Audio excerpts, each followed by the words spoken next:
Aleichem.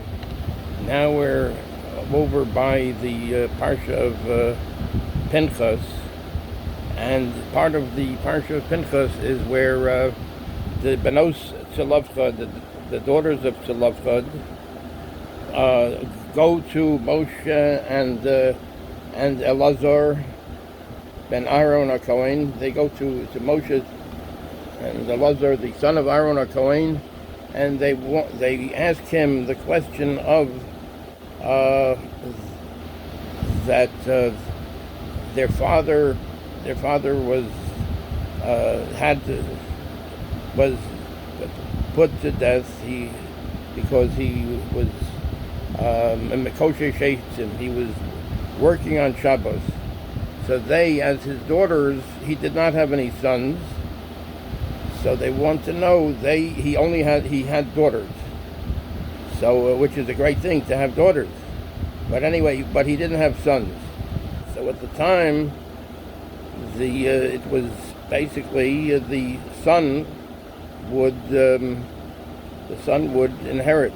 So they brought this very novel idea in front of Moshe and Elazar, the son of Aaron, the Kohen. Aaron had died at this point. So Elazar, the son of Aaron, was now taking his place. So they want to know if they would like to have a Yerusha. They want to have a part of Eretz Yisroel, just like the brothers of their father, just like the brothers, their uncles. So the uncles and their cousins. So this is an interesting part of the Parsha. Let's take a look at it. Let's see. So anyway, let's take a look at this. This is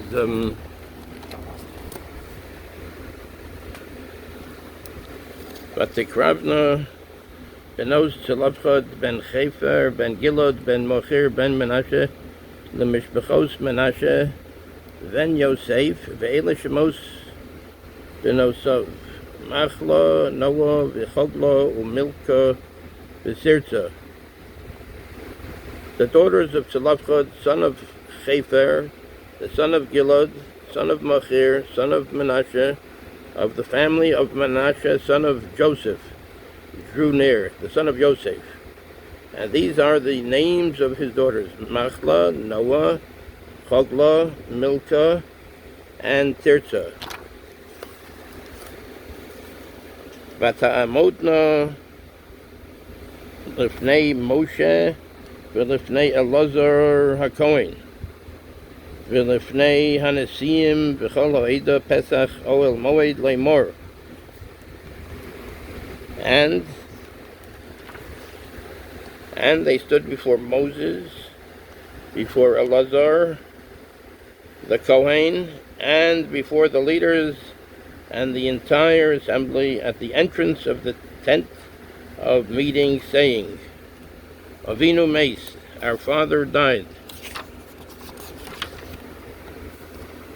Bamidbar, in the desert, Behu lo haya besoch ha'eda ha'nawadim al Hashem, Ba'adas Korach, ki v'cheta'o Meis, uvanim lo hayu lo. So they said, our father died in the wilderness, but he was not among the assembly that was gathered against Hashem in the assembly of Korach, but he died of his own sin, and he had no son. Lama Yigora Shem Ovinu. Lama Yigora Shem Ovinu mitoch mishpachto. Ki ein lo bein. Tana lo nu achuza besoch achei Avinu.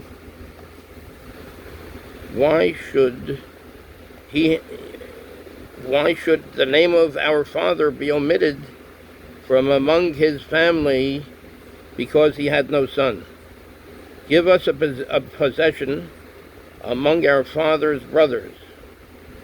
give us a possession among our father's brothers. They wanted to have a Yerusha, an inheritance also in the land. Vayakrev Moshe es mishpaton lifnei Hashem. And Moshe brought their claim before Hashem. And we can notice that this is a very large nun over here. So he will talk about it. This is Rabbi Zalman Saratskin. This is his parish, his explanation.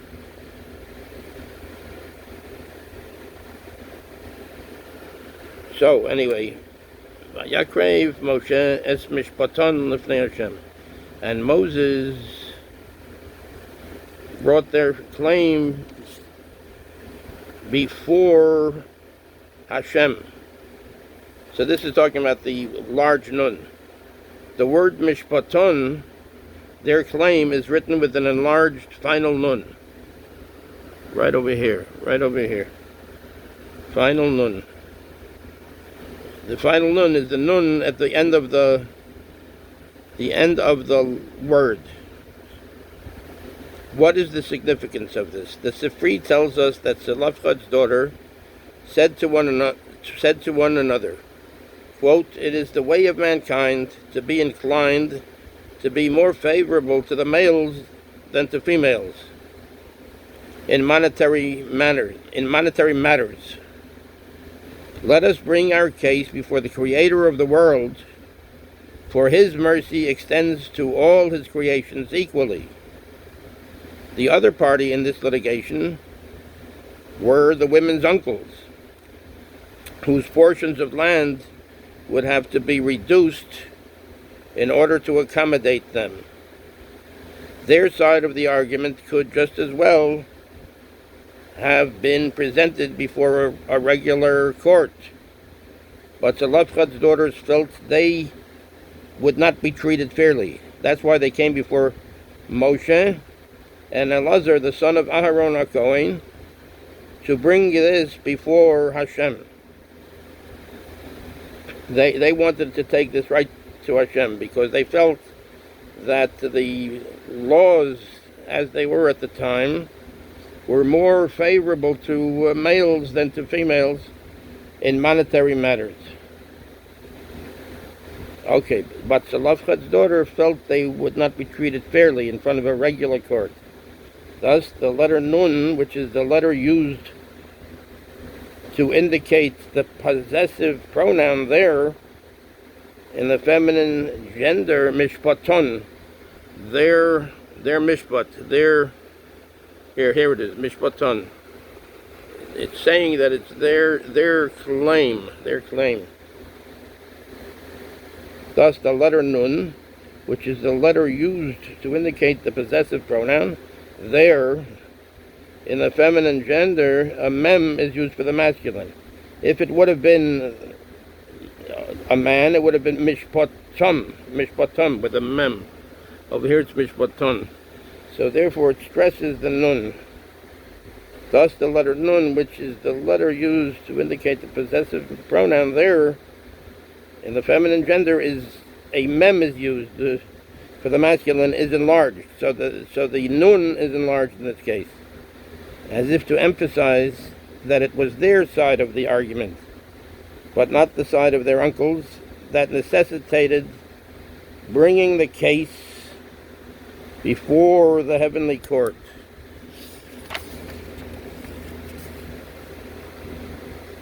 And this is another. This is Vatikravna b'nos Tzelaphchad v'tamodna l'fnei Moshe v'l'fnei Elazar v'l'fnei Hanasiim v'chol ha'edah. This is right over here. We can read this.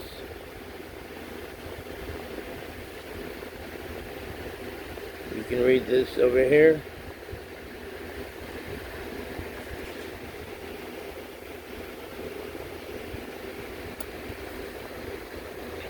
We have another sefer from,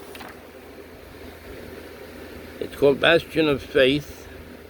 So this is the end of that parish, the end of that particular item that Rav Zalman Saratskin is giving the parish for, giving the explanation for. Let's take a look at over here. This is called Bastion of Faith by Rabbi Avraham Fishelis, Zatzal. And this is really he translated Kol Ram, the Torah of Rav Moshe Feinstein. Zatzal. So this is really let's take a look at what this is. This is Bastion of Faith. Over here, Bastion of Faith. Hold on a minute, hold on. A collection of expositions on the Bible and Jewish holidays, as heard from Hagon Rabbi Moshe Feinstein Zatzal, compiled and edited by Rabbi Avram Fishelis, Rabbi, Congregation Chassam Sofer. So this is Rabbi Avram Fishelis, who heard this from Rabbi Moshe Feinstein, Hagon Rabbi Moshe Feinstein Zatzal. So let's see what he says about this. Then drew near the daughters of Tzelaphchad, the son of Chefer, the son of Gilad, the son of Machir, the son of Menashe, of the families of Menashe, the son of Yosef. So it went back to the son of Yosef. And these are the names of his daughters, Machla, Noah, and Chogla, and Milcah, and Sirza, 27:1. Rashi explains that Yosef is stressed here because the Torah wants to inform us that just as Yosef cherished Eretz Yisroel, so too did his daughters cherish the land, as manifested by their wanting an actual portion of land in Eretz Yisroel. Firstly, we must understand why the Torah relates their loving Eretz Yisroel to that of their fathers loving the land. Wouldn't it have been more meritorious to state that their love for the land was based on their own failings? And secondly, why did they especially desire a parcel of land to illustrate their affinity? Wouldn't it suffice to just reside there? They could have just lived there, and why did they have to have a parcel of land there? So that they wanted to have a parcel of land to show their love of Eretz Yisroel. However, we see two important concepts demonstrated here. The Torah demands of us to adhere to its precepts because we have been so taught by our fathers. For if our adherence is based solely on our own reasoning and acceptance, then there will arise times when our logic will dictate other avenues of observance, and we may be led totally astray. God forbid. We also see here that if one loves something dearly, then he should not be satisfied by merely deriving pleasure from it and having access to it, even though its owner is someone else, but he must endeavor to be its owner too. You should try to be the owner of the thing. Therefore, the Torah informs us that the daughters of Tzelaphchad, one has to have like a real emotional attachment, not just that deriving pleasure from it and having satisfaction from living in Eretz Yisroel and having access to it. One has to be like one wants to own her share of Eretz Yisroel. Therefore, the Torah informs us that the daughters of Tzelaphchad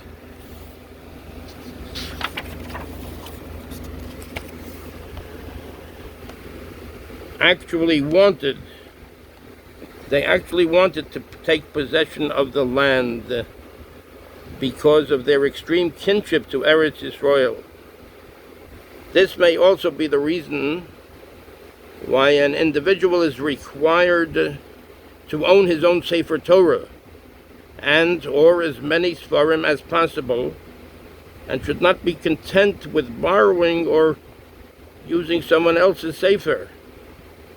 For he personally must demonstrate his love and devotion to Torah study. So that's a very good word also. In other words, one has to have an emotional attachment to the mitzvah too. It's a mitzvah to require to own his own Sefer Torah, and also as many Svarim as possible. This may also be the reason why an individual is required to own his own Sefer Torah and or as many Svarim as possible, and should not be content with borrowing or using someone else's Sefer. In other words, you borrow it, you learn something, and then you give it back. It's better to have your own Sefer, and this way you treasure it, and then you look at it again. You know it's there, you can look at it again.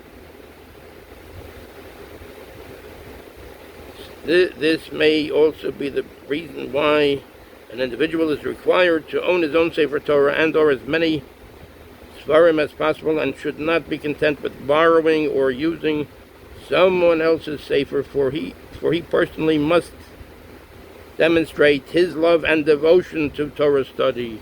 So therefore the daughters of Tzelaphchad wanted to actually own a parcel, a portion of Eretz Yisroel, just like their uncles were getting a Yerusha, a part of Eretz Yisroel. Therefore they wanted to have that emotional attachment. They did have that emotional attachment. Seid gesund. This is Bastion of Faith by Rabbi Avram Tushelis. Bastion of Faith. And this is based on the works as heard by Rabbi Harav Moshe Feinstein Zatzal, a collection of expositions on the Bible and Jewish holidays as heard from Hagon Rabbi Moshe Feinstein. And this is Insights in the Torah Bamidbar by Rabbi Zalman Saratskin. This is Art Scroll Masorah series. Thank you very much. Seid gesund. Kol Tov.